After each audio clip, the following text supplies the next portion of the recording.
So, President Rosado, okay, I guess okay, we're live. We're live. It took a while to connect. So good evening, everyone. Welcome to the PDH, the Planning, Economic Development and Housing Committee. Today is August 16, 2022. And this is, I'm sorry, my mistake. This is the Quality of Life and Public Safety Committee. I'm the chair of both, so I just got a little confused here. So tonight, we will be having a presentation by Councilman Nick LeBron on a resolution that he authored for facial recognition. And also we have an expert on facial recognition, Mr. Geva Barash, founder and CEO of Secure Our City. But before I continue with that, I'd like to recognize Councilman Nick LeBron, Council President Mally Rosado. I see, believe those are the two that's on so far, and then also Chief Thody, Chief Barco, and our Corporation Counsel Attorney Natalie Feola Gurrieri, and also Sergeant Chris Mastrani, who's also working on the facial recognition, and my aide, Ms. Ortiz and Seda.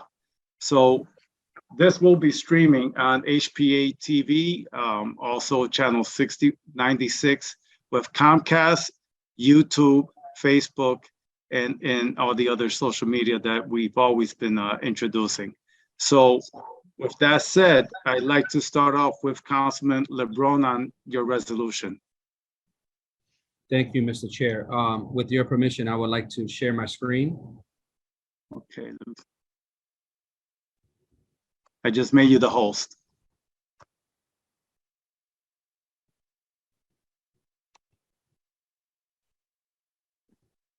All right. Can you guys see? All right, great. Yes. Let me just make it a little bit larger. I think this button does it.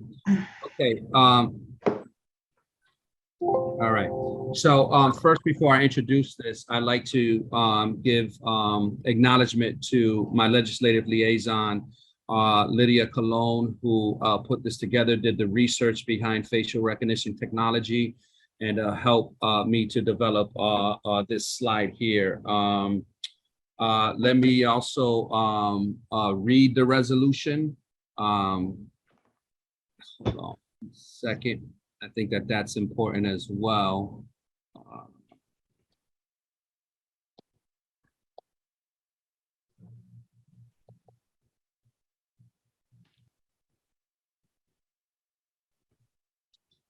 Okay, so give me 1 second to read the resolution. So, okay, so whereas facial recognition is a biometric technology that uses distinguishable facial features to identify a person, and whereas today it is used in a variety of ways, from allowing you to unlock your phone, go through security at the airport, and even to identify and tag people on social media platforms. And whereas facial recognition technology aids in various ways, such as helping to find missing people, protecting business against theft, and strengthening safety and security measures. And whereas additionally, law enforcement agencies can use facial recognition to identify criminals with no other means of identification. And whereas, since there's no contact required for facial recognition, like there is with fingerprinting or other security measures, facial recognition technologies offers automatic and seamless verification.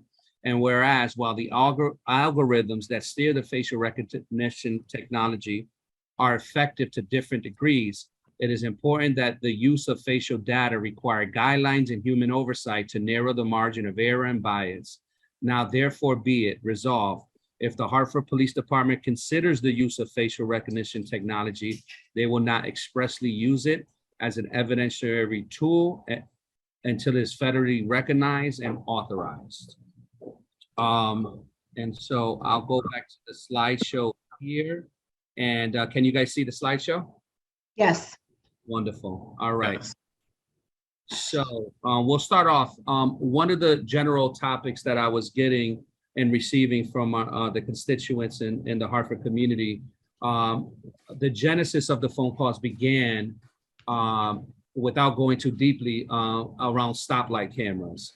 And what bubbled up out of those communications and conversations and continues to happen amongst our Hartford constituency is their understanding and their confidence of quote unquote big brother watching, if you will, for lack of a better word. And so what Lydia was able to pull up from nationally accredited Pew Research, our population in the city of Hartford is no different from the national population in terms of their understanding. So the first data point entry is that the widespread use of facial recognition technology by police seen more negatively by younger adults, than those who have heard a lot about the topic. And as you can see, there's varying degrees based upon the adult population, youth, also broken down into white, Black, and Hispanic. Also the academic, folks who have academic degrees, as well as, political affiliation. And so as you can see that this issue doesn't really fall gently into any category, as we see that the reluctance, or as they put it here, between bad ideas and good ideas vary to some degree, but it isn't what I would say statistically relevant in one direction, in one demographic. And then just if you take all the Americans widespread, you can see that the technology itself, hold on, let me move this around, is that 57% of Americans say the widespread use of facial recognition technology by police won't change crime rates. And so that is just a value measure or value added measure on the effectiveness of what facial recognition technology will be able to present. And again, the statistics are based upon the Pew Research Center statistics. Okay, so in terms of, let me see if I can, so in terms of the science behind it, and this comes from the ACLU, National ACLU, just to make it clear, we did reach out to both national and local ACLUs and to provide them the courtesy to come and discuss this item, and we did not get any contact back. But facial recognition technology is not 100% accurate. While it is an algorithm issue, it is also racist. The technology misidentifies women and minorities at a much higher rate than white males, increasing the risk of racial and gender bias. The technology uses deep learning algorithms to compare a live capture digital image to the stored face print in order to verify an individual's identity. So this next slide is, I'm not sure what this organization stands for, sorry. But we have the links for all of the research, evidence-based research at the end of the slideshow. So going back here, here's the current uses of facial recognition technology. I think we all know this, but unlocking phones and other electronic devices, at the identification of people on social media platforms and videos, diagnosing certain diseases, retail and advertising, face match at border checks, and I'm sure folks can think of other hosts of things, but these are just a highlight of higher level stuff. And again, from the New York Civil Liberties Union, in terms of privacy, there's less concern with facial recognition technology. Is used for limited purposes such as border crossing, but it is more problematic when it is used for suspect identification in public settings. The technology amplifies the government's power to surveil people of color, and the technology removes the ability to consent to self-identification by members of the public. The volume of information about people's lives that is digitally stored raises concerns about how the police use, store, and search this information. And then in terms of oversight, so this is from Chairwoman Carolyn B. Maloney, the federal, I think the chair of the House Committee on Oversight and Reform. And if and when facial recognition technology starts being utilized, public engagement should be incorporated. An oversight that incorporates public voices should be used regarding the use and assessment effectiveness of facial recognition technology, and that there are no current federal guidelines regarding the use of technology for government use. And so these are the resources if folks would like me to share that. So I'll stop sharing my screen there. Thank you, Councilman Sanchez. And so based upon all this research, coupled with the population and our constituents in the city of Hartford, who align with both statewide and state-to-state concerns, as well as federal concerns, both at the governmental and also the populations, and as to why I authored this resolution. Thank you for the opportunity to present, Mr. Chairman. I'm quite impressed, Councilman LeBron. That's a nice presentation, thanks to Lydia. And I think that's a perfect segue to having the conversation. So let me introduce, Councilman Micto. I can hold my question. I didn't want to jump in the middle. That's fine. Oh, okay, thank you. So I'd like to introduce Mr. Geva Barash. Thank you for taking some time out of your busy schedule especially while you're traveling, Mr. Barash. So I'll let you introduce yourself and explain, you're the expert here that I happen to come upon with some help, of course. And, introduce yourself. If you could share with the audience, what do you do and what you're about, and just educate us generally and as best you can. Thank you. Thank you for the introduction. So as you can hear a little bit when I'll start talking, I'm Israeli, ex-Israeli military. I spent 9 years in the military. And recently, about 10 years ago, I started working, I opened up Secure Our City.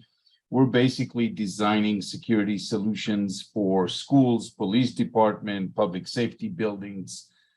Some of the people that we are in touch with is actually the Connecticut General Assembly. We work with them. We've been working with them for years now to design the security. So if anybody does happen to get to the Capitol building and sees all the new cameras and devices that are going out, we actually help design. So that's where the expertise come from. We've been dealing with these security with the facial recognition for, I would say, the better part of 15 years, seeing how everything changed over the years and where we are today. I'd like to also mention regarding the presentation that was given by Nick LeBron is that we have to look at facial recognition today as a tool that technology has given us.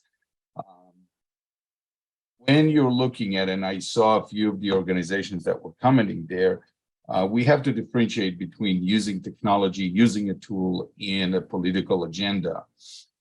Today, the technology no longer takes the face as a picture and just looks at, your face. Today, the technology actually measures your face, your curvature, your eyes, the distance between the eyes. And depending on which software you use, they use anywhere between 200, 300, depends on the company, different points in your face to be able to identify who you are and if you're matching. So this is a great technology, and like every other technology that we have that works for our benefit, this also technology should be viewed that way, as helping the police solve crime. It's not going to, at least the way we look at it today, it's not the way, this is not going to be the only tool the police uses, but it's going to be a very good tool that allows them to mitigate crime, to find people, to look at, as long as it's being used in, as part of other tools that the police has, it's going to help solve crime and help deal with the crime that we face today. Thank you, Mr. Barash. I just want to repeat what I mentioned earlier, but I have all the information here now. So this is live streaming on channels 96 on Comcast, 6032 on Frontier, HPA-TV.org, Apple TV, Roku TV, and Amazon TV. Thank you, everyone. So thank you for sharing and making your comments, Mr. Barash. So do we have any comments or statements from everyone? And I'd like to recognize Councilman Mictum also. Go ahead, Councilman Mictum. Thank you, Councilman Sanchez. Thank you, Mr. Barash. Thank you, Councilman LeBron and Lydia by extension for the presentation. I guess I first had questions. I mean, I very much appreciate the sentiment of this proposal from Councilman LeBron in terms of recognizing that there are pluses and minuses and things to be aware of and shortcomings. Just in terms, I have a couple of questions, like mostly for Councilman LeBron, about the language of the resolution itself. When you, and where I feel like maybe we want it to be a little more specific. In this, for example, where it says that the facial recognition shouldn't be used for evidentiary purposes. That's not clear to me what does that keep the police from doing? Councilman Mictum, thank you for that question. I think one of the things, since I put this resolution forward, and thank you for highlighting that, is the specificity of what we can and can't do. I just want to state that I'm not trying to handcuff the police in any way from doing what they're designed to do. But, you know, the spirit of the resolution was trying to find, you know, that middle ground where the general public can have an understanding of how we're using it, why we're using it, and things of that nature. So with that being said, I agree with you that I struggled. It was a struggle for me to come up on the language, and what my hopes are is that with the guidance of this broader group here, where we have folks such as Mr. Barash, you know, who is, I would say, an expert in this field, but also an expert in Hartford, is our Chief Doty and Sergeant Mascherani, and somehow craft something and maybe continuing to review the resolve clause so that it is not, you know, it's effective, but also can give the assurity to the general constituency and the population in Hartford. So maybe this goes to that conversation, but the other question that I had about the language was to not use it until it's nationally recognized and authorized. And I think that too, like, you don't have to answer this, but I think we would add this to that bucket to say, I think we need to be clear about what is, or federally recognized, I'm sorry, you said federally recognized and authorized. I think we want to be more clear, because federal is a whole big world. And I think there's a lot of occasions where like ICE will use all kind of stuff that the FBI won't use, but you know what I mean? So I think we should dig into that. And then I have a question for, well, I guess both for Councilman LeBron and Mr. Barash. And Councilman LeBron brought this up, that it is still the case that most facial recognition technology works worse on dark-skinned people, right? Like the error rate is 10 to 100 times greater for Black folks than white folks. And that's a big problem anywhere, and it's an extra big problem in Hartford. And I guess I want to know, if we want to be able to use facial recognition technology in a way that is effective and useful, but also isn't leading to a lot of wrongful identifications, a lot of wrongful involvement with the police, things like that. Where are we in the development of that technology, and what safeguards can we have in place to protect against that? I mean, we are a largely dark-skinned city. So I'll go first, Mr. Barash, and just because you're generally the expert on the technology and the technology application, what I will say in terms of the research, what we found is that it's not only racial, Councilman Mictum, it's also gender biased against women. So you start to see a precipitously decrease in terms of accuracy along gender lines. Mr. Barash, you're welcome to answer that. So I will say this, when you look at technology and the studies that are done, the studies are never done on today, they're done on a few years back. So when you're looking at it and you're saying, oh, we did a study on this and what happened, you're looking at systems that were 2 years ago. We as Secure Our City and the world of technology deals with today. Today's technology is a lot more advanced than what it was 2 years ago when you're looking at the studies that were done based on the existing software. Facial recognition is used today in every aspect of our life. Everybody's mentioned opening the phone, everybody's mentioned the day-to-day application, but we are today securing some of the more secured areas with facial recognition. The US borders, the Israeli borders. When you enter today into the US and I'll give Israel as an example. Israel uses facial recognition as the sole means to enter into Israel. So the technology today, are there going to be mistakes? Yes, we're 98. I think the last number I saw was 98.7% correct.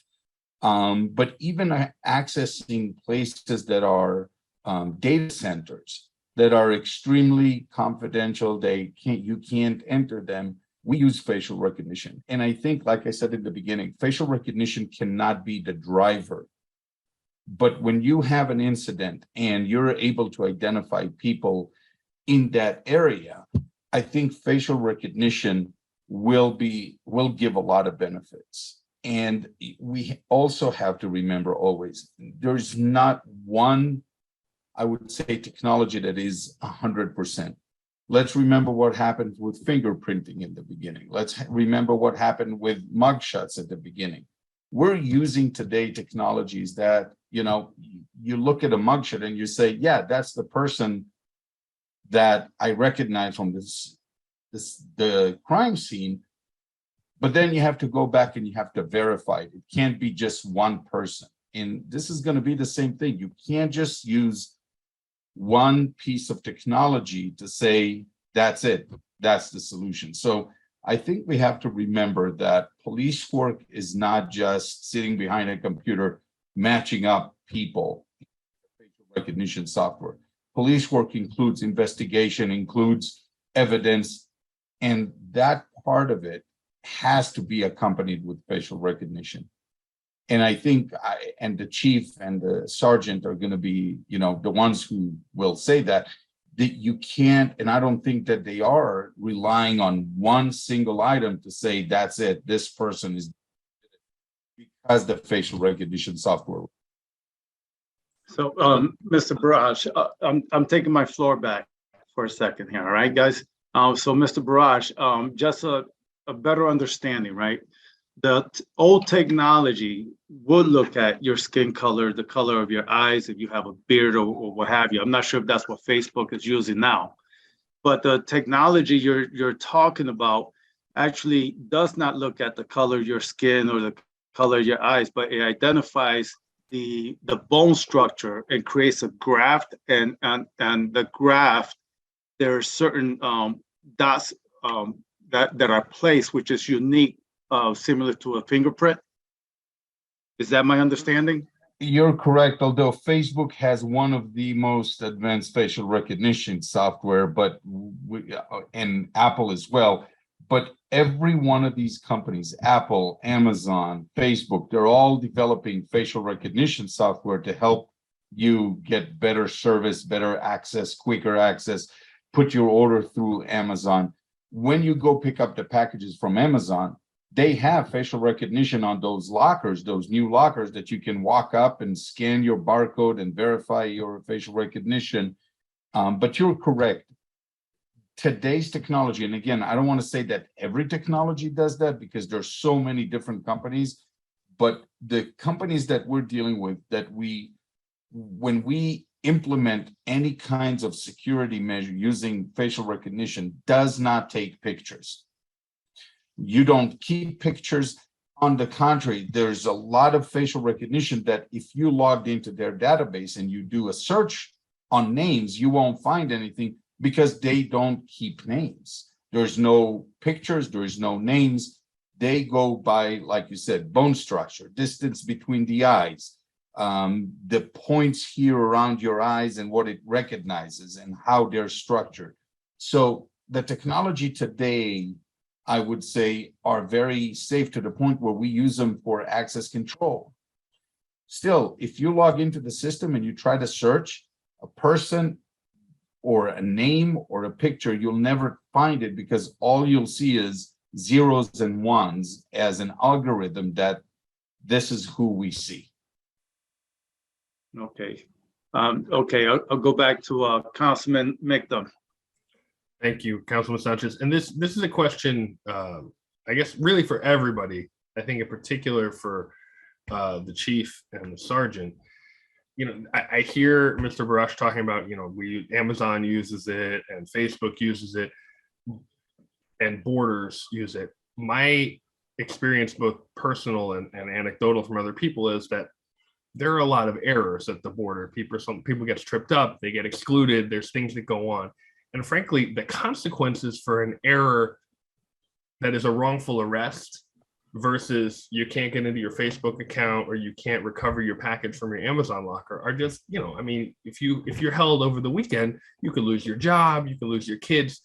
I want to know, what can we put in place in terms of police procedures, rules, so that say we're not going to make an arrest solely on the basis of a facial ID. And I don't mean the general, I know that police generally do a lot of stuff and they double check, but I'm thinking, how do we protect against the worst case scenario where they say, oh, it tells us it's the same guy, and that guy's sitting in HCC over the weekend and his life gets wrecked? What can we do? So Councilman Micdom, I think this is the whole purpose of this resolution that Councilman LeBron put forth.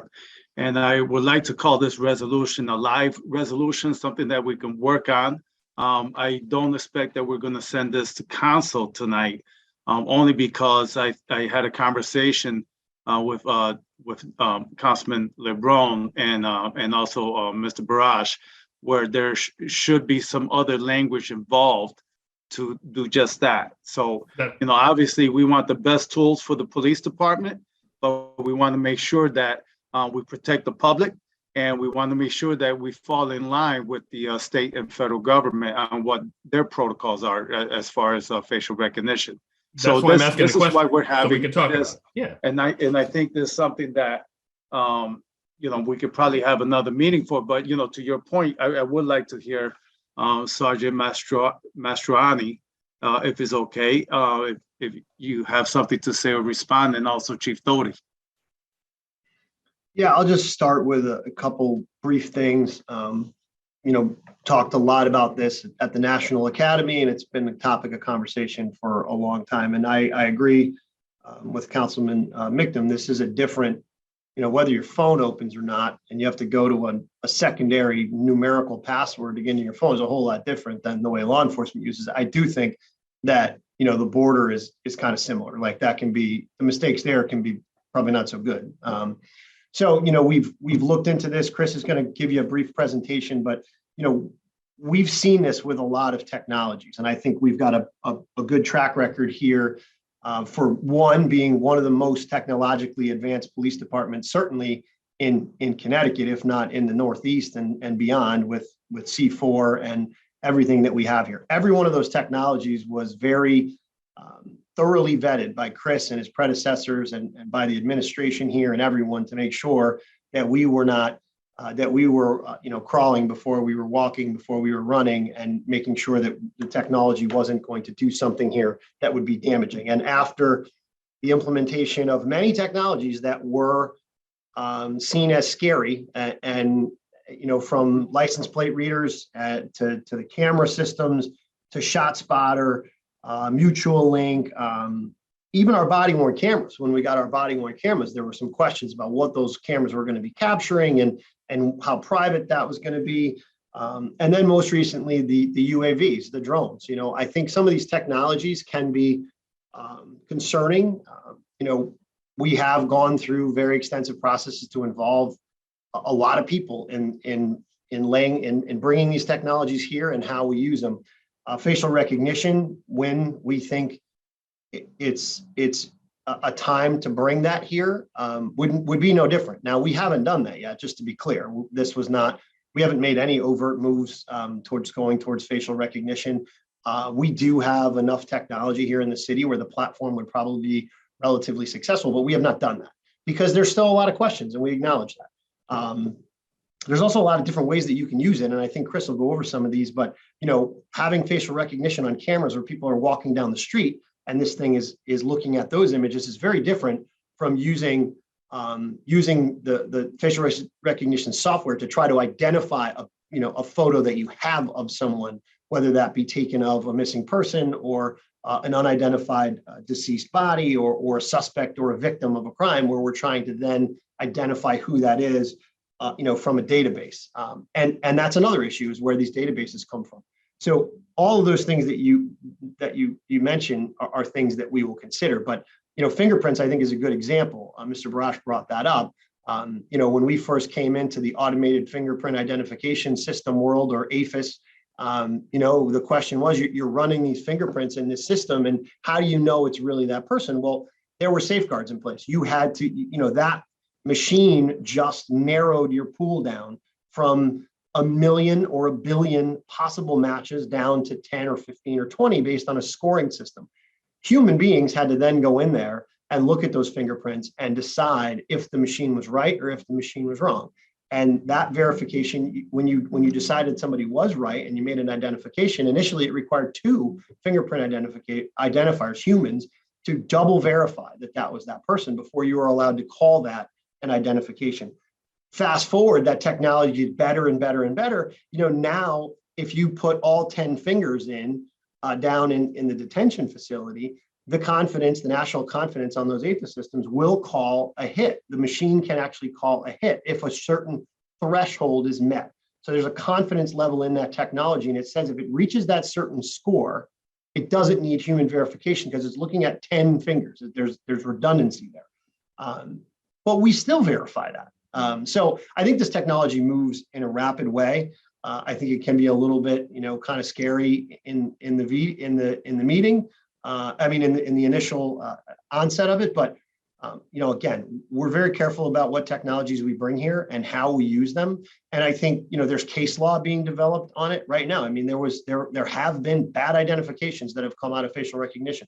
Detroit is a good example of really good examples of using facial recognition, and a couple of really bad ones where they made an identification on somebody that they didn't verify, and it turned into a lawsuit that's going through the courts now. So, there's policy, there's case law, there's a whole bunch of things that we can do, just like we do with UAVs, just like we do with body-worn cameras, just like we do with all the way back to our LPRs.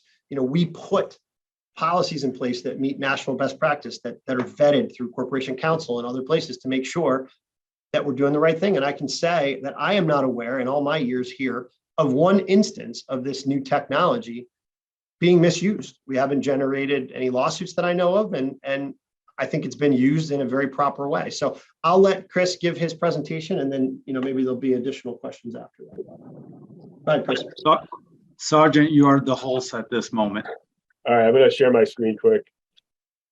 So I'm just going to give you some examples of how it would be used in the police department. It's easy to talk about, and like Chief Tody said, in the movies, facial recognition was always showcased as like this camera reaching out, showing 20 people on the screen, and as they're walking, their name is floating above their head and their date of birth, and it's recognizing people.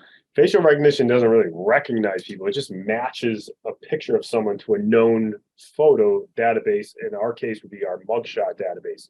So we have thousands of mugshots built up over the years here in the police department.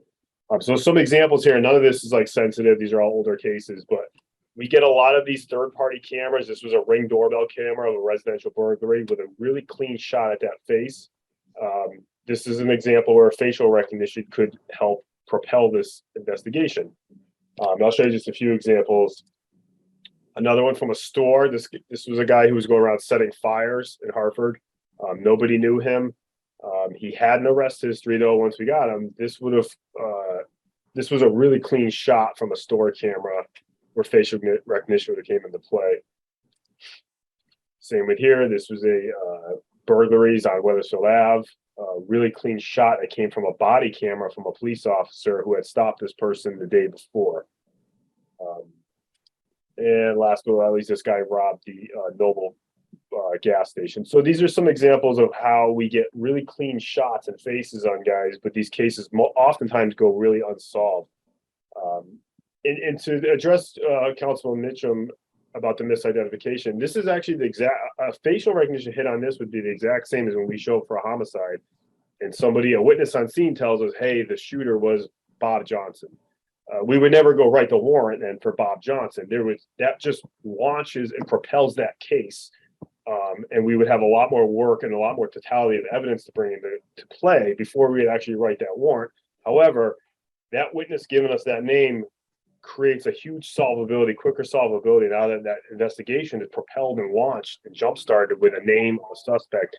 Same as a facial recognition hit. We have something like this, we get a facial recognition, we get a hit, we get a name, we get a mugshot. It just is going to launch that investigation very quickly, very fast. Another just clean shot from a hotel room. So the FBI actually has a unit called FACE, which stands for Face Analysis, Comparison, and Evaluation. So the FBI has been using facial recognition for a while.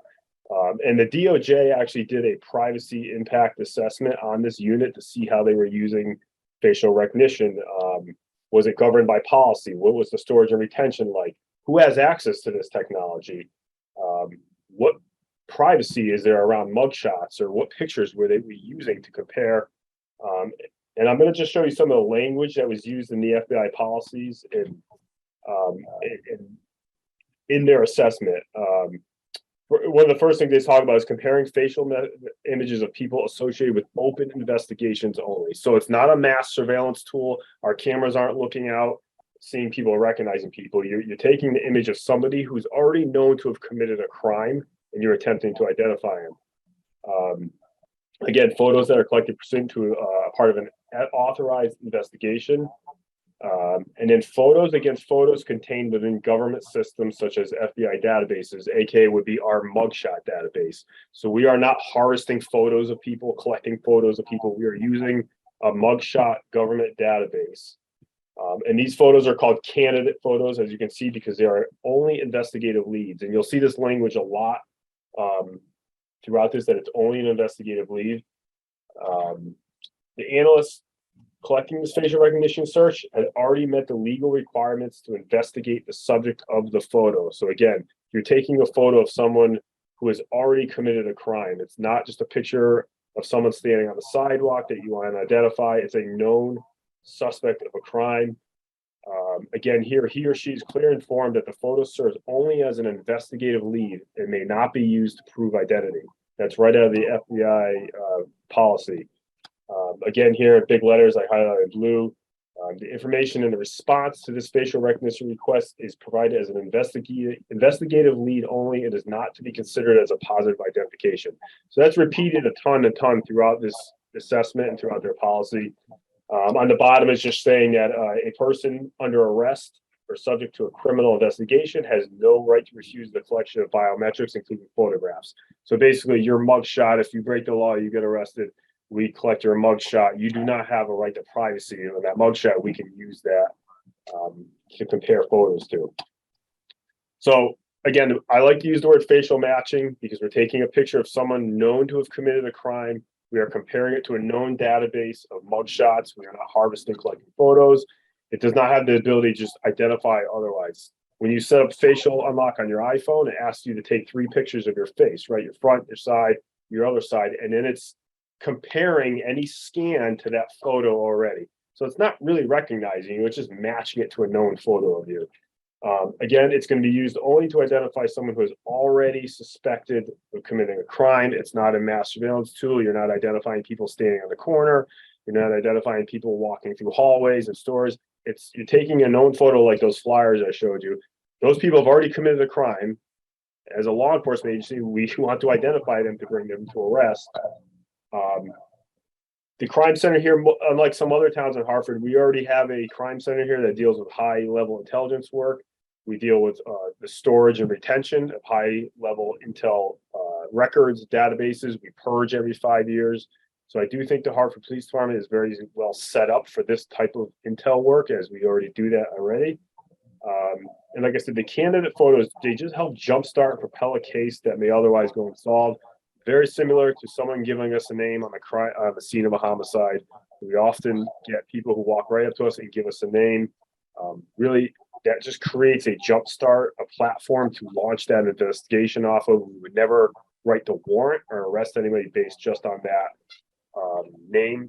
Even a DNA hit right now, if we submit a piece of evidence to the lab and get a DNA hit back, we have to do a search warrant to get another DNA sample from the suspect and compare all three before we can write a warrant. So there's a lot of checks and balances that goes through still with DNA and still with fingerprints to try to avoid any of those misidentifications. This same checks and balances would apply to getting a facial recognition candidate photo back on a search.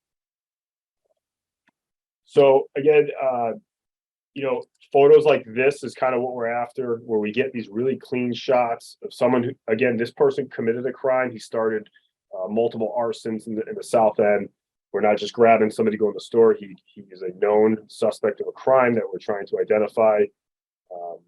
And I just think this tool can be very helpful, very powerful. Again, governed by policy, managed by supervisors, and having a checks and balances system, just like DNA, just like fingerprints, just like witness identifications. We currently will not write a warrant on one witness ID. We need multiple witness IDs to create that checks and balances even with that. And that's it. That's all I had. I just wanted to share how I think we could use it here in Hartford, how the language is set up under federal standards. They use the word investigative lead a lot over and over again. They talk a lot about privacy. That's on the internet too. If you Google the FACE unit policy assessment done by the DOG, it's like 20 pages. It's on the internet. You can read it. It could have some very helpful language for us as a city to draw from to create that assurance here too in Hartford. Thank you, Sergeant Mastrani. I really appreciate the presentation. Great job on that. Do we have any questions from my colleagues? Councilman Micdom. Thank you, Councilman Sanchez, and thank you, Sergeant Mastriani, for that presentation. A question about that, the FBI guidance language that you had cited, is that, I guess, what, and again, I'm asking this in the spirit of like, we're figuring it out. So I'm not trying to like challenge you. We're trying to think of how could it work right? What could be put in place to make sure that HPD is following that guidance in terms of either ordinance or oversight?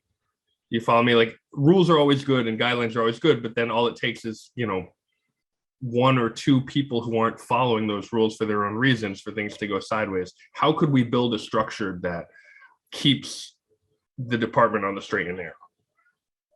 Yeah, I think just like a really strong policy that's got very specific language in it. That's not just kind of open, very specific to how it's used. I think you need to govern who can use that kind of technology. It's not something, Chief may correct me if I'm wrong, we would hand that out to every patrol officer on the street to have a facial recognition system on their phone or anything. It's very specific who can use it. It's governed by policy. With strong supervision over it. It's open to all FOI. So those cases, once completed would be FOIable and fully transparent. And I'll let Chief Thody. It's the same, check and balance system that we have used for years in technology and in other areas. If you're going to do something new, you've got to, make sure that you vet it out. Doesn't mean that it's not going to change. And that's why, we've cautioned against having any kind of blanket, rule that would, eliminate the use of a technology or limit it so much that it wouldn't be useful. So, we're not the first ones, to be, dipping our toes in the facial recognition world as a law enforcement agency. If this is something that, that we were looking to do, it would be a process, and it would be, looking at policies, it would be looking at best practices, it'd be looking at case law. And that's how we would guide it. It would, and these types of issues, again, are limited, just like, not everyone can sit here and control the cameras, the C4 cameras. That's something that happens out of C4. Those people are specifically trained for that. There's, the span of control for the supervisor in C4 is tight enough where they can monitor that. It's not just some blanket technology that we throw out there that everybody can use. So I think, to Chris's point, it would be, internally, it would certainly be policy. Every one of the thing about technology is that every single thing that we do is basically discoverable as it goes through the criminal justice process too. So you're not going to get away with some shenanigans. I mean, as you present that case in court, we have to show how we got where we are. And that's how some of these things turn into case law, right? People are okay with you getting, those images in one way. Probably mug shots we know we're safe with. Some of these other companies that use some, kind of every public image that's out there in social media land, that's a different question that has been litigated, is being litigated now. So, I think it's the same process that's worked up to this point, where we develop a very strong policy and a process. We be very careful about, as Mr. Barash mentioned, we have to be careful what the vendor is, right? What technologies do they use? When you do your RFP and you're going out there, you're looking for the technology that that works the best, and that that comes with assurances that it's going to be that it's not going to have some of these built-in problems that people have seen in the past. So I think all of those things come together and it becomes a process. We have not started that process, so I can't give you specific details about how that would look and where we would be turning as we went. But we did the same thing with just about every technology that we vetted out, including ShotSpotter, including the drones and the UAVs and everything. I mean, you have to know what you're getting, and you have to know who's going to use it and why. And that's where a lot of places use our policies as models now, because we tend to go out and gather a lot of information from a lot of different places to make our policy. And what about, I'm sorry to interrupt. Sure, no, go ahead. What about regular reporting of use for civilian oversight?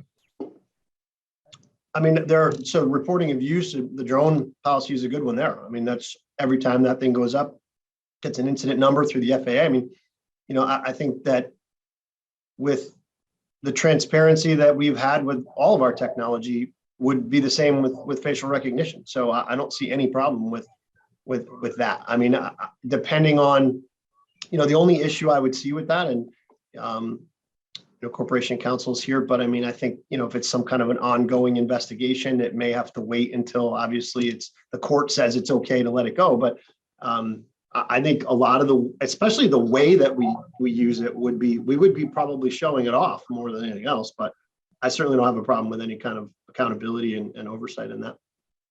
Councilman, I would like to comment, what you said is exactly what I had with Councilman Sanchez and LeBron. When we met, it's going to be as good as the policies that you write. And the chief said it as well, and the sergeant as well. I think that by establishing the criteria of what can the police do and what they can't do is going to give the police tools to be better. You guys do have one of the most advanced police, and I did not meet the chief myself, but I've been involved with the Hartford PD for more than a few years ago when they put in some of the technology that they have today, and they were always the leading edge. And this is a tool that I believe that if you frame it correctly, will be great benefit. And let's remember, the facial recognition is not there to, we're looking at incidents like the Sergeant Shaw presented to us. These are people that we are want to identify. So if we put the right technology in place, if we put the right perimeters around the guidelines, I believe that it could serve your constituents very well, because it'll help the police do their police work. Thank you, Mr. Barash. Councilman LeBron, followed by Council President Rosado. Yeah, given all the the conversations and using your term, Mr. Chair, and through you. I'll make a motion to postpone this resolution as the author. So that way it gives us some time to work on the resolution to develop language that that we as a committee would all agree on. Second. Thank you. Any further conversation? Okay, Council President. I was just going to bring that up. I mean, you know, in my opinion, this is another tool for our police department who does a great job, right? Keeping up with technology. So my question to Councilman LeBron is based on everything that he has heard here. And I know that we're going to postpone this. What is your main goal with this resolution? Is it to kind of in a way give some input on the policy to HPD, or is it to take facial recognition based on stats that you have that they do not use facial recognition until it is federally approved? Thank you, Madam President, for that question. I think number one, the goal was to provide for the public the opportunity to understand where the department is in terms of its use of facial recognition technology, but also the goal of ultimately instilling public confidence within our constituency on how we're using the facial recognition technology in a way that is effective, but not violating any of the concerns brought about by the general public. So I agree with everyone in the fact that Hartford has always been on the cutting edge, is always the lead on things. And so why not do it here and kind of be ahead of the curve with the implementation of the policy? Thank you, Councilman LeBron. Completely agree. And I think, you know, with this, the introduction of this resolution, it'll put us, as you said, ahead of the curve and start working on policies that most likely will probably come in the next few years. So thank you, everyone. So we have a motion properly seconded. So everyone in favor? Aye. Aye.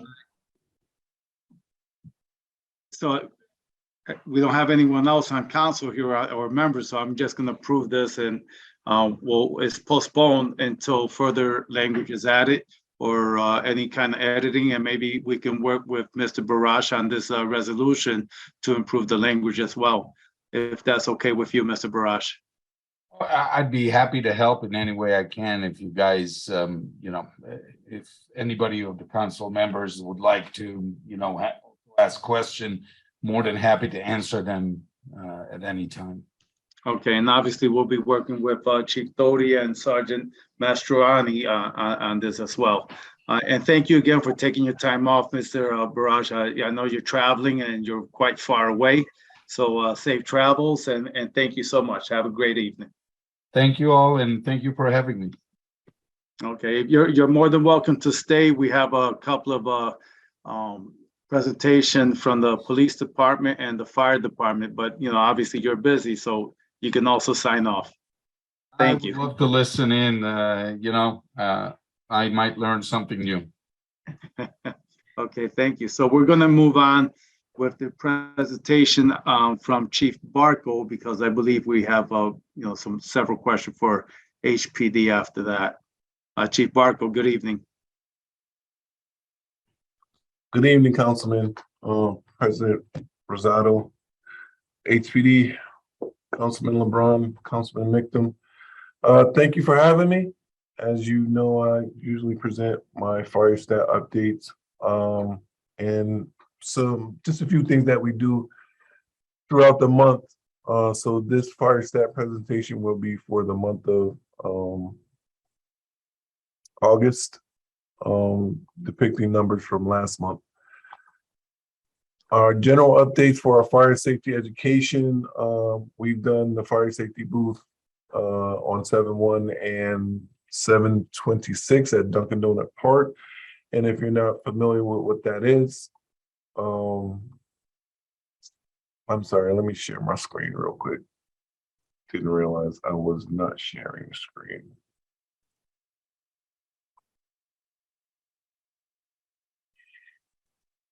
Is that up? Yes. All right. So the fire safety booth education is where we bring out our trailer, and it's set up like a kitchen. We go through different scenarios with the youth or whoever we're presenting to in terms of fire safety. We give them a little smoke show. We have a presentation on our ProEyes TV that's mounted on the outside of the trailer. So we did that several times last month. We did it at Dunkin' Donut Park twice, the YWCA and Trinity Health. And then we did a fire safety presentation on those supposed to say 6-4 and 7-4 and 7-9. Those are just things like stop, drop, and roll, what to do when you smell smoke, how many smoke detectors you should have in your residence, things of that nature. The general public and children really take to it. It's always great to see them bring that information back to their families and quiz their parents on it.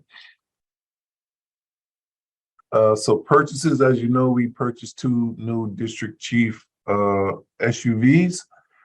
I'm sorry, pickup trucks. Those are down at the machine shop right now, being outfitted with compartments in the back for the tour commanders and the district gate drivers.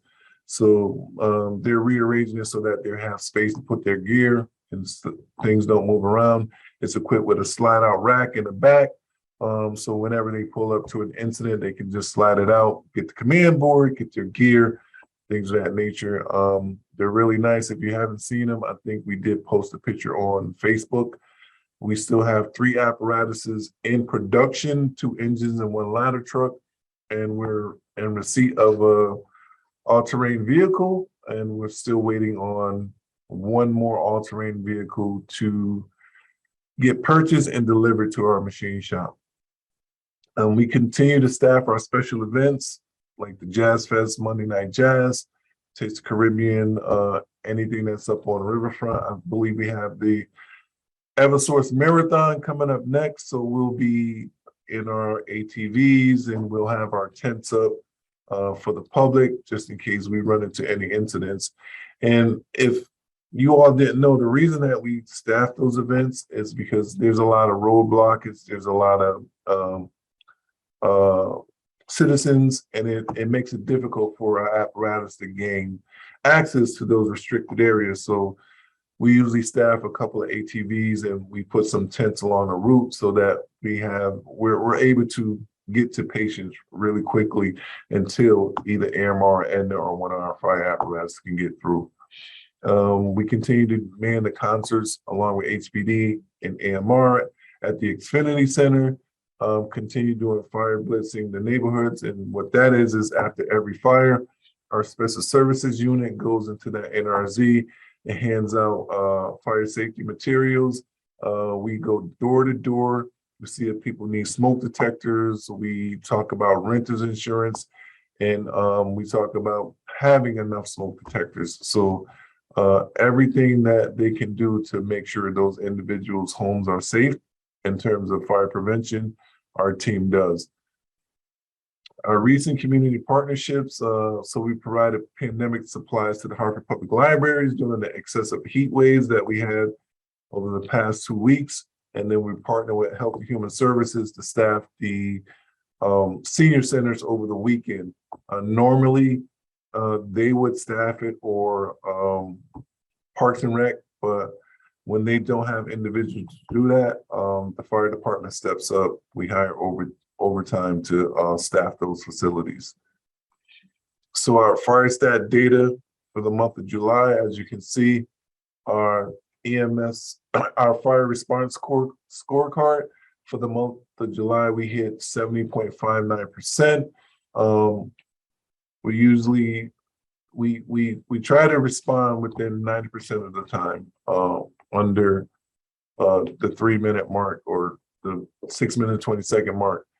So you can see in the month of July, we did that at around 70.59%. And usually what happens is once we do our Firestat data, we go back and look at those calls for service.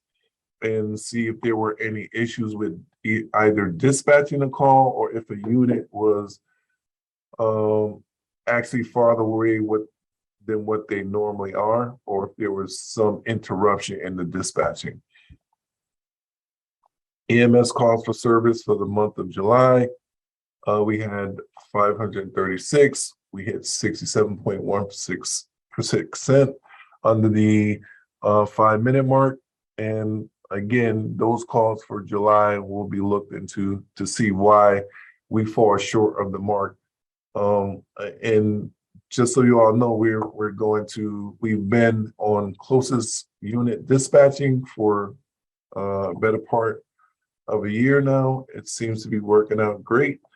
There's a few glitches in it, but we've been working it out on a case-by-case basis.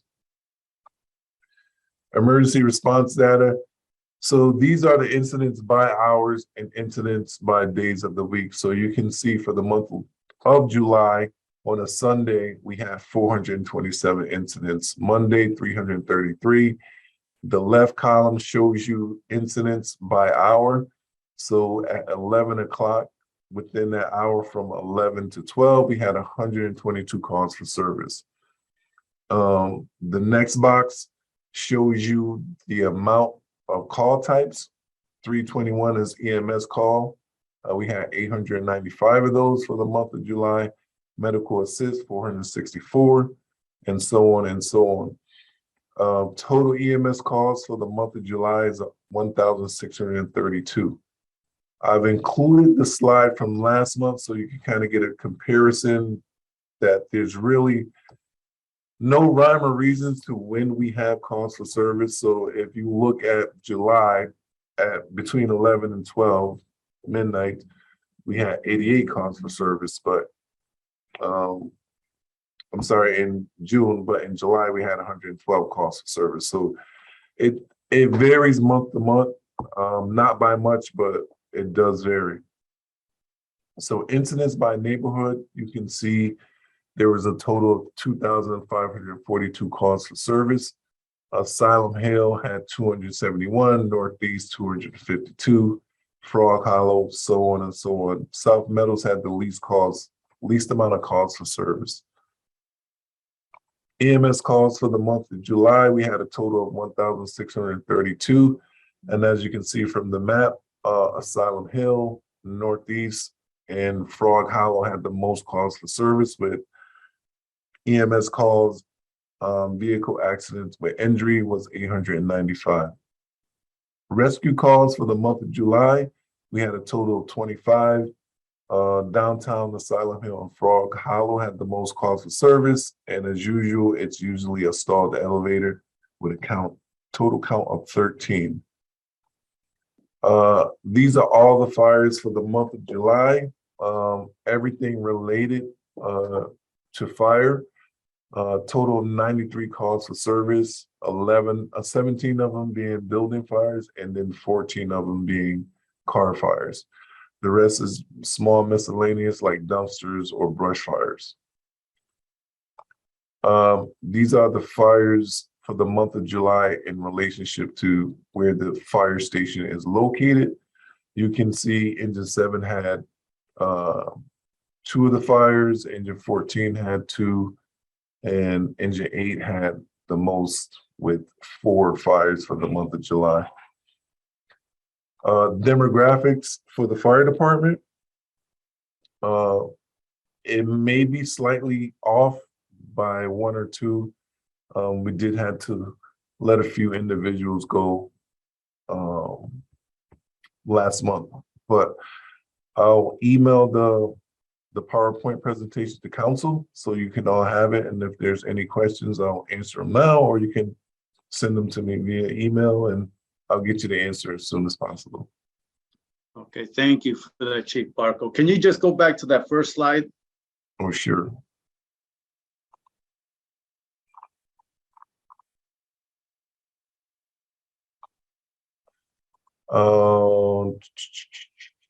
The fires, this one? Yes, the community unit that you have there. I don't see it. Oh, I'm sorry. This one. Can you guys see that? No, sir. But that's okay.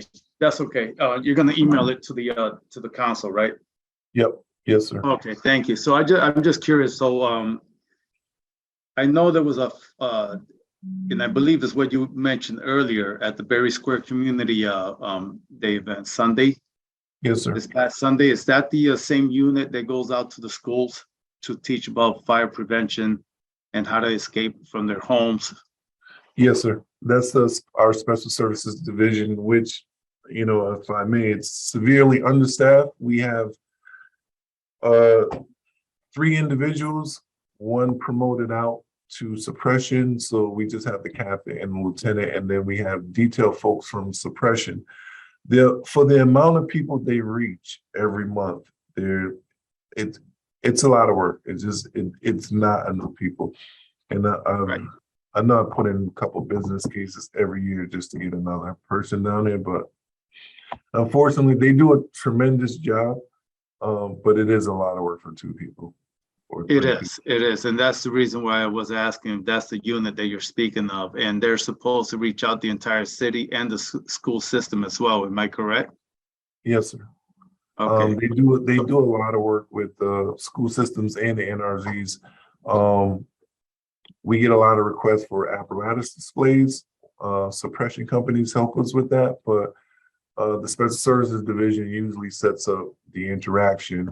They'll go and make sure things are going great, and then the suppression companies will take over, but they're really spread thin to cover an entire city. So we have 2. What's the total staffing for that unit? 3, 1 Great. captain, lieutenants. Yes, sir.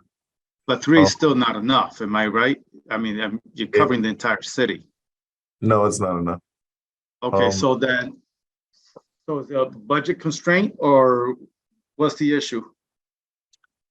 More than likely budget constraints. And then it's going to require additional staffing, like another permanent position in that division. Okay, And so I'm sure you're familiar with that process. It's a yes, delicate. yes. So let's have that conversation offline then. Sure. Thank you for the presentation. You may leave if you wish. And we're moving on to and have a good evening too, Chief Barco. So You we're too, moving sir. on to HPD, Chief Doty and Sergeant Mastrani. Thank you for your patience, gentlemen. No problem.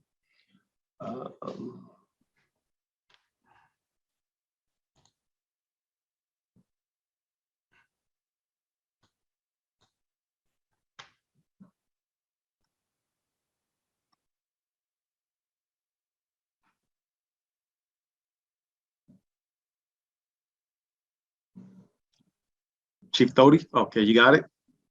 I think so. Can you see it? There we go. Yep, we see it.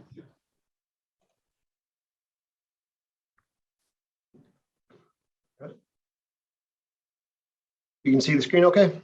Yes, sir. All right. So before we get into the details, we just wrapped up our West Indian Celebration Week.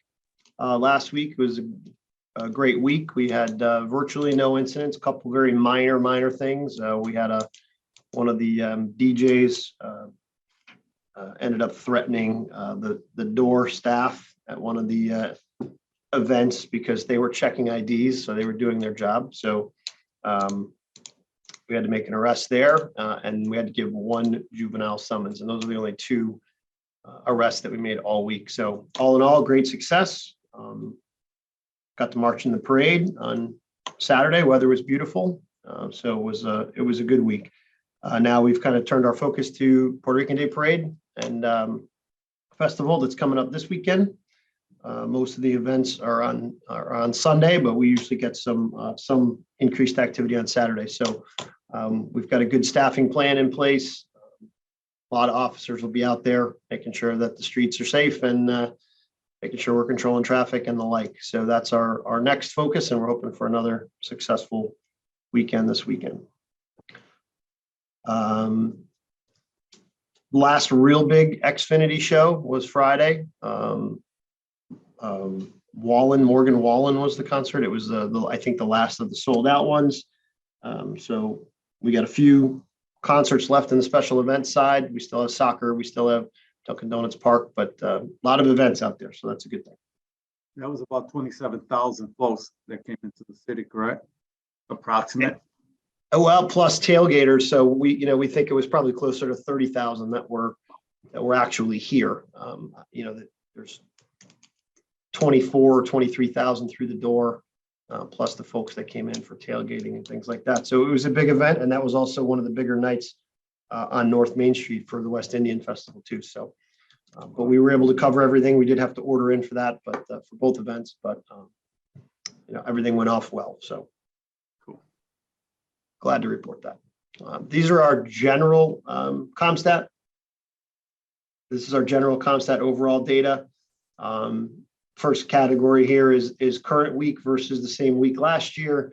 As you go down in aggravated assault, up in aggravated assault with a firearm from 5 to 7, down in rape, robbery is unchanged, up 1 incident in robbery with a firearm. Our auto thefts down 150%, burglary down 133%, larceny down 60%, simple assault down 47%. So totals are down 58% this week versus the same week last year. 89 incidents this week versus 141 incidents last week. Murder victims were up by 1, and the shooting victims, this encompasses that 1 week where we had 5 incidents and 12 victims. So we were up 62% in shooting victims for that week. Our 28-day period, which is kind of our running tally of how we're doing. Also, data looks pretty good, down 300% in rape, down 10% in aggravated assault with a firearm, up a little bit in robbery, in both robbery with a firearm and robberies, down in auto theft, down in burglary, down in larceny, down in simple assault, overall down 42% in the 28-day period. Overall numbers year to date, this CompStat period, we were even on homicides, 24 to 24 year to date, and down 7 on shooting victims, 97 to 90. As of today, we are down. We're down 3.8% in homicides, 26 last year compared to 25 this year. We're down 8.2% in non-fatal shootings, down 90 this year versus 98 last year. And we're down about 18.7% in our ShotSpotter activations. That's down 244 incidents through the end of July. Chief, you have extra screens to share? I think we're still on the first one. Oh, it didn't move? No, I don't think it did. You don't see the CompStat package? I see yes. How Okay. about now? Do you see a graph? Okay, now I see the graph, right? Okay. So this is some of the questions that we get. These are our cumulative homicides and shootings from January through July. As you can see, the red number there on the top is 2022. The gray number is 2019, although there's no date there. The orange number is 2021, and the yellow number is 2020. So this is kind of our running tally by month of all homicides and shootings where someone was actually struck. People are always looking for how we are doing year to date. As you can see, our red line, or this year, has never gone above the last year's 2020 and 2021, but has stayed relatively consistent. But we are down, as I said, this year. The bottom is our cumulative homicides for the same period of time from January to July. 2022, again, down from 2021, about the same as 2019 and up from 2020.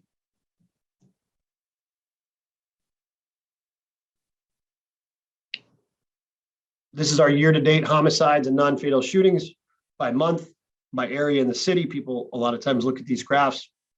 I think there's a general thought that they're all kind of glommed in one area, relatively spread out throughout the center of the city here. Blue is non-fatal shootings, red is homicides on this middle graph here for each month. And then on the bottom are the incident circumstances if known. As you can see, 37.6% personal disputes, 20% unknown, 9%, 9.7%, almost 10% group dispute, 8.6% is an instant dispute, and that differs from personal dispute in that the individuals don't know one another. It is a road rage or something where the people are not known to one another. A personal dispute, they're known to one another prior to the dispute. And then it kind of goes down into smaller numbers from there. But those are our significant drivers. Personal dispute, as we've been saying all along, is our most significant driver for shootings and homicides this year. Arrests, homicide arrests, 12 year to date, 5 cold case, 7 major crimes arrests for 2022, 1 active 2022 warrant still to be served, non-fatal shootings arrests, 19 year to date, 5 active warrants and 4 warrants at court. That's our non-fatal shooting team, which is grant funded, which we started last year. Gun seizures, total so far this year, 260, 210 pistols, 2 rifles, 5 shotguns, 5 assault weapons, and 38 ghost guns. The number on the bottoms are totals from last year and the year before. So we're at 260 seized year to date, just a little over halfway through the year. Last year it was 341 total with 29 ghost guns. We've already exceeded those ghost guns by 9. And I think we'll be closing in on that 400 mark for sure this year with guns seized.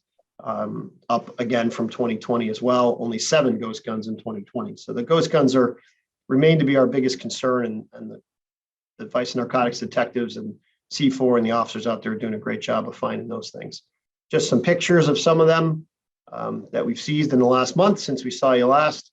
You know, obviously of the most concern at lower right hand kind of corner where that large drum magazine, high capacity magazine, those are troublesome. It's good to get those off the street.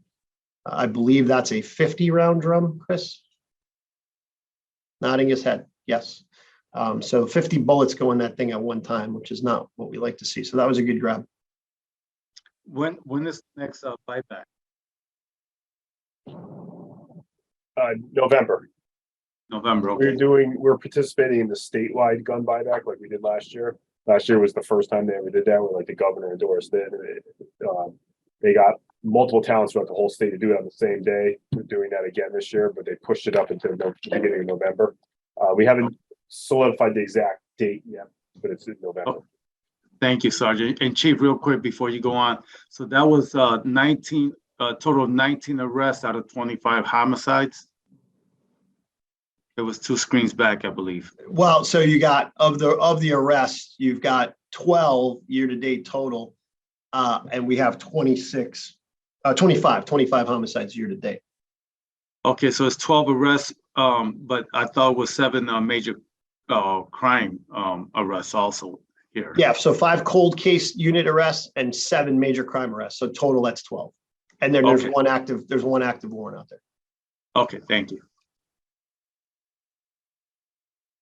Sorry, I don't want to make anybody dizzy going through this quickly, but this is Vice Intelligence and Narcotics. Again, first column is year-to-date seizures, and then you have all of 2021 and all of 2020 to the right. So fentanyl, bags of fentanyl so far this year, 64,000, just over halfway through the year compared to 39, almost 40,000 in 2021 and only 16,000 in 2020. Grams of fentanyl, 7,675 grams this year compared to 7,000 in 2021 and only 1,400 in 2020. So you can kind of see the trends shifting. You know, crack 1,300 grams this year compared halfway through this year compared to 1,300 total last year and only 549 in 2020. Cocaine, significant increase in that, 30,000 grams compared to only 7,000 all of last year. Money seized, this stuff will start to trickle in as it goes through the process, but money seized so far year to date, 537,000 compared to 2.1 million in 2021 and 3.9 million in 2020. And then search warrants executed, we're already at 50 this year. We were at a total of 59 for all of last year and 26 for the year before. Chief, has there been any conversation as to why such a tremendous increase especially with fentanyl? Well, so we know that fentanyl has kind of taken the place of heroin for the most part, and I'll let Chris chime in if he's got anything more to say. But it's actually rare that we see heroin now. It's almost all fentanyl, or at least some mixture of fentanyl, because it's cheaper to produce, it's stronger, and it's just becoming the more popular, I would say, substitute for heroin. Chris, you got anything else? Yeah, so in By 2020, those numbers would have been split with heroin numbers. So you would have had like 16,000 bags of fentanyl. And then we also had 20, 30,000 bags of heroin. But we haven't seen any 2021, 2022. We've got zero heroin. It's all been pure fentanyl. Mostly because, like the chief said, a kilo of fentanyl is about $7,000 right now, whereas a kilo of heroin was running about $40,000. So as a dealer, you've quadrupled your profit margin by making the switch. So we're just not seeing heroin at all. It's all synthetic opiates at this point. Okay, do you feel like there's some kind of, obviously there's some kind of drug trafficking going on, but is this related with gangs, or, I mean, is this just individuals? Because again, fentanyl is high, and I understand the profit margin there, and then also the cocaine is up there too. Yeah, cocaine, we got a couple pretty large kilo seizures this year, so it really drove those numbers up through the Postal Service. We intercepted some big kilos. But certainly, yeah, drug trafficking, is there ties to gangs? There is, but not always. There are some people who just independently like to make fast, easy money. But there are certainly drug ties or gang ties to drugs. Absolutely. That is their method of financing their life, really. And now that we see these kids getting into high production value rap videos, as you're seeing now on YouTube, some of the kids, 15, 16-year-olds, have these rap videos out that look like very well done, like very high production value. And oftentimes selling drugs is how they're financing that, getting the money to do that. Wow. Okay, thank you. Council President, Before I go on, I see she's got her hand up. Yes. thank you. My question is for the chief on the prior slide with the ghost guns, chief. So I believe I saw 35. 38 year to date. 38. Okay. Oh, so I didn't see the bottom part. So in 2020 there were 7. In 2021, 29, and the year hasn't ended, and we have 38 ghost guns, which have no serial numbers, correct? Yeah, they're a lot of times they're printed guns. Chris is a resident expert on this, so I'll let him take it from here. But they're basically homemade. They're not identifiable, and they're illegal. As you can see, they're oftentimes semi-automatic, or sometimes can be manufactured to be fully automatic. Most of the time, we do see them with high capacity magazines. They are our number one target right now. Chris, go ahead and you can add to that if you'd like. You are It's such a good job, Chief. I don't really have Sergeant Mastriani, I have a couple of questions. So is it true?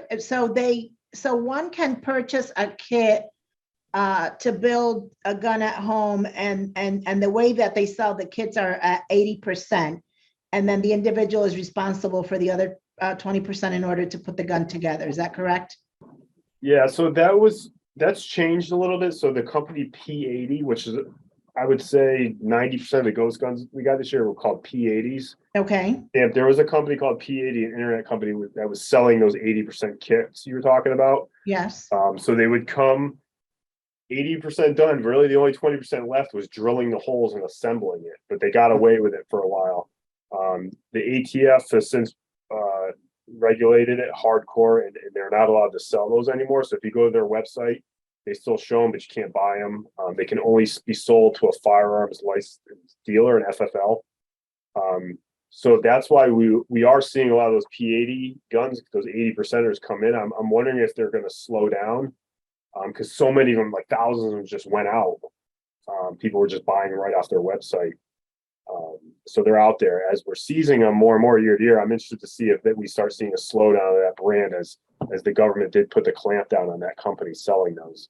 But they kind of went undetected for a while, where they were just pushing those out right off their website. And because it was not a complete firearm, you could buy it without an ID. You could be a convicted felon, anything, because it technically wasn't a firearm. But it actually came with the instructions and a jig to put the thing in place, drill the holes, assemble it, and you had a fireable weapon. So, but that has since stopped. They did put the clamps, thankfully, on that company doing that. Okay, thank you. And for what that. That was my question. Mhm. Thank you, Council President. And I just want to ask a quick question. What caliber are we talking about? They can do anything. Most of them are 9mm. They're Glock replicas, so they come in exactly like a Glock. And there's actually on that screen. I just brought it up, Chris.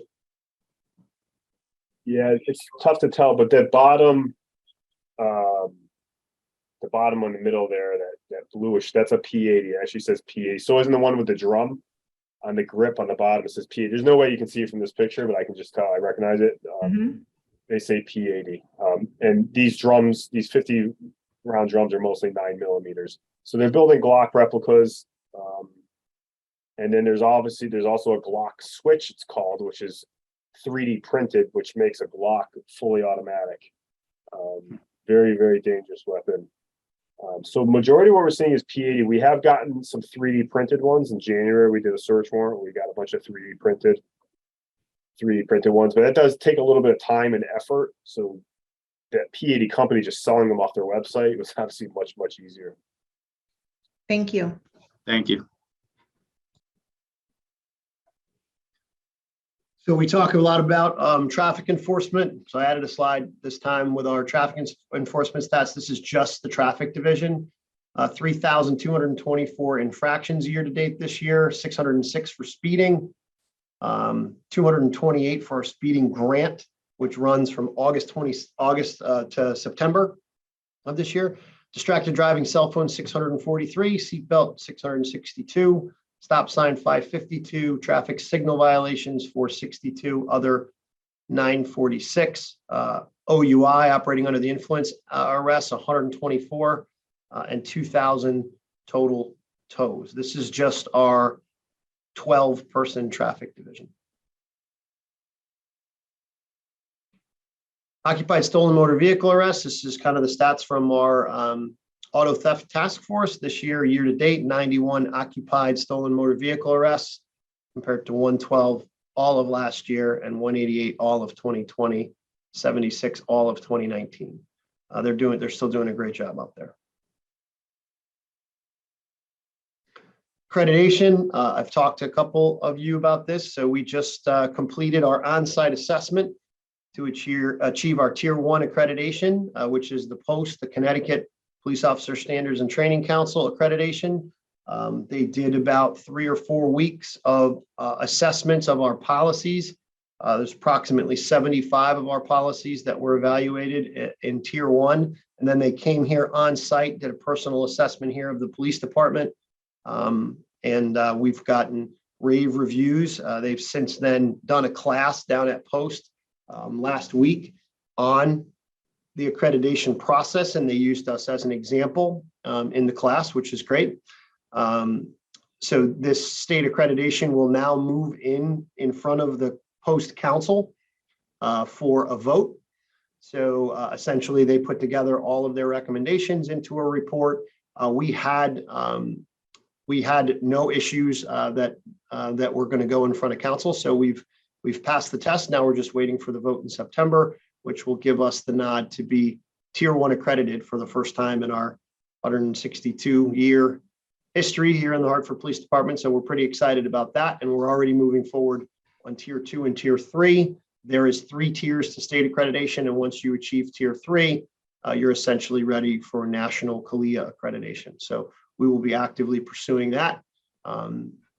We're now in the process with some other PDs as well. So we're hoping that we'll be able to get Tier 2 in the next 4 to 6 months, and then Tier 3 shortly after that to get the department fully accredited. But that was a huge deal for us here, and the officers were very proud.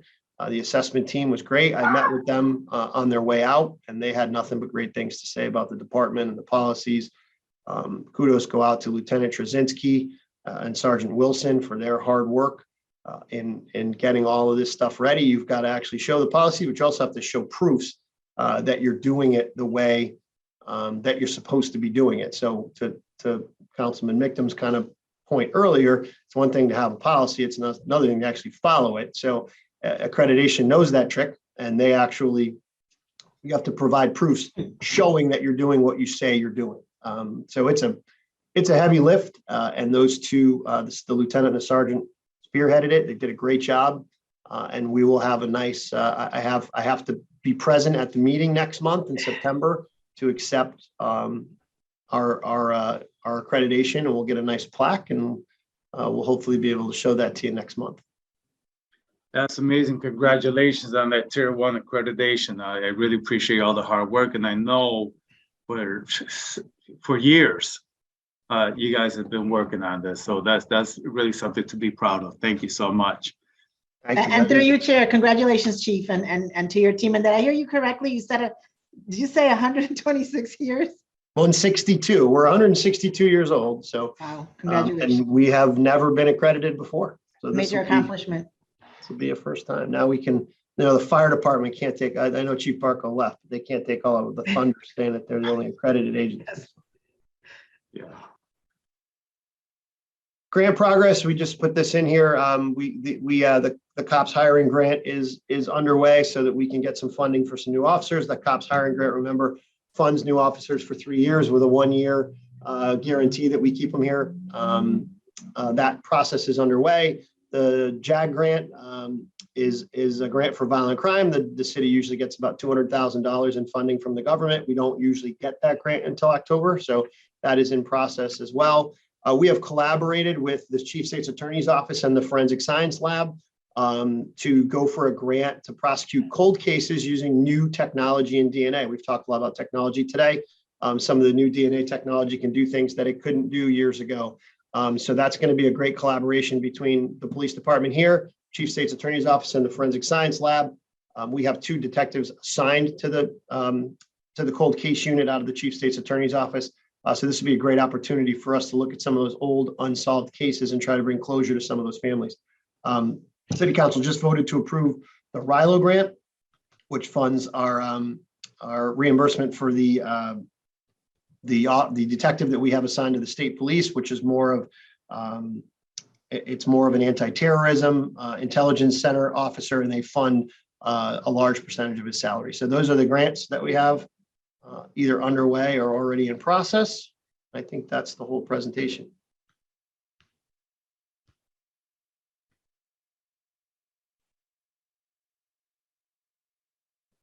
Thank you, Chief, for the presentation. It was great. You actually answered most of my questions, especially with the crimes and the homicide rates.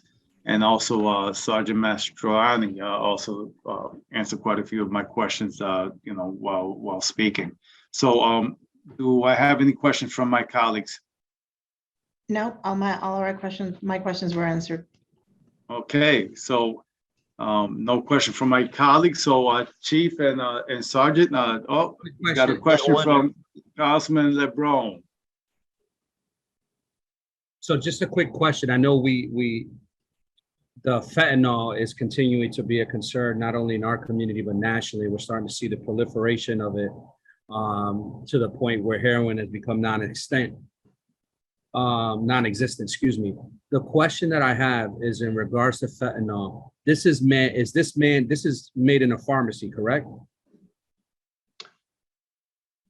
Look, I can always tell when Chris is excited to answer a question. No, I'm not excited. He just starts moving so fast at the I'm mouse. not excited. I wish we didn't have to talk about that.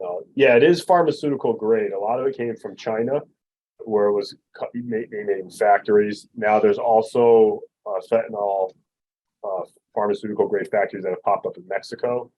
And then there's been slight reports from the DNA, but still not large scale in the States. Basically someone creating, like people created meth labs, like creating a pharmacy inside their basement and manufacturing this, but they really wouldn't be able to manufacture, I don't think, in the quantity that we're seeing it come from these Mexican. So it's farm grade, it's very pure and very cheap because it's synthetic. You don't have to go through the process of harvesting this crop and this plant, harvest and bring it in and processing. It's all done in a very smaller environment and cheaper. I think the second question, and I'll just direct this to Sergeant Chris Mastriani, Chief. I hope you don't mind. Nope. It's a related question. So currently there are no, it sounds like there's no laboratories that are functioning in the United States, number one. And then number two, it's not legal to produce this in the United States. Is that correct? Right. You would have to get the raw materials still kind of like mailed into you, somehow get it over here and process. But it's completely illegal to manufacture, distribute, and sell narcotics. Okay. But And it then, would be covered in the manufacturer laws. got it. And then, Madam, Mr. Chair, my goodness, oh my God, Mr. Chair, just one last observation / comment. Sure. The fentanyl production, does it have, why was it created in a pharmacy? Like, what is its primary use? Even if it's not created here in the United States, why was it created in China? Why was it created in other places? It's a narcotic pain medication, just like oxycodone, Percocet, Vicodin. They actually have fentanyl patches that they would put on that would absorb through the skin for pain management. So it's an abused pharmaceutical drug. So right. So it'll be that next category of type of pharmaceutical drug, like in the benzo category, right? Or no? It's in the oxycodone Percocet category, the opiate. It's an opiate. It's a synthetic opiate. Got it. Thank you very much, Sergeant. And thank you, Mr. Chair. So thank you.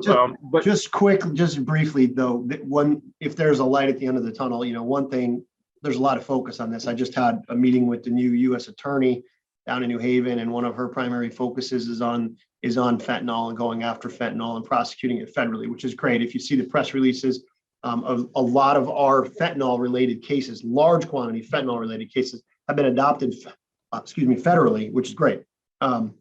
Number two, our overdose deaths from fentanyl are actually down this year, not by a huge number, but we are down. So,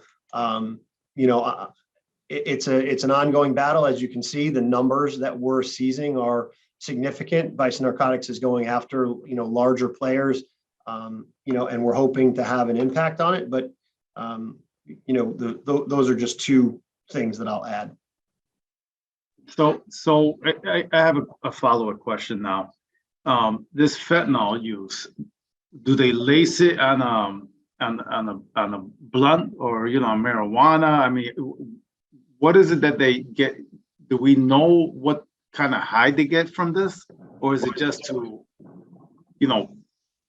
I guess, put themselves to sleep? I mean, what does it do? It's heroin. It's the exact same. It's the same. The same way they inject it. Snorting it has become actually really popular, and I think that's why you saw it kind of cross over into the younger people, because snorting it doesn't feel as bad or as dangerous as injecting. So a 17-year-old may not inject himself with a needle, but he may snort something, thinking it's kind of like a party fun type thing. But it's what unfortunately we saw at the Sports Medical Academy. He thought he was snorting something that would just be fun, but he really had pure fentanyl at a high dose strength that would have killed an adult even. So it's the same high. It's just a synthetic replacement for heroin. It's used the same way and it creates the same high. I've never used it, so I don't know, but I believe there's a high, and then of course, obviously they get into like a sick management protocol where they're just keeping themselves from getting dope sick at that point. I see. Okay, thank you for helping me understand a little more about this dangerous drug. Do we have any other comments or statements, questions from my colleagues? Okay, there being none, I call this meeting adjourned. Thank you, everyone, for your time. Have a great evening, and be safe out there. Thank you. Thank you.